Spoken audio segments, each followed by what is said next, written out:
Sonshine Newsblast.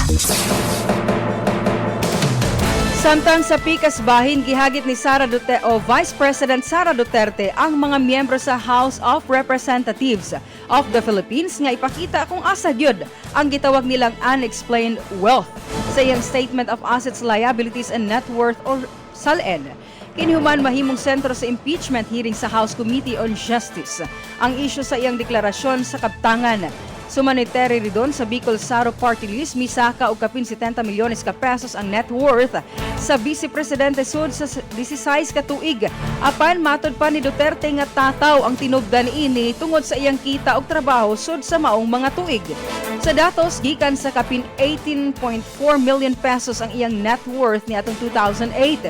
Misaka kini sa labaw nga 88.5 million pesos sa 2024. Giunsab sa Vice Presidente nga kung adunay aligasyon, kinahanglan ipakita sa mga magbabalaod ang tukmang ebidensya ug espesipikong bahin sa iyang SALN.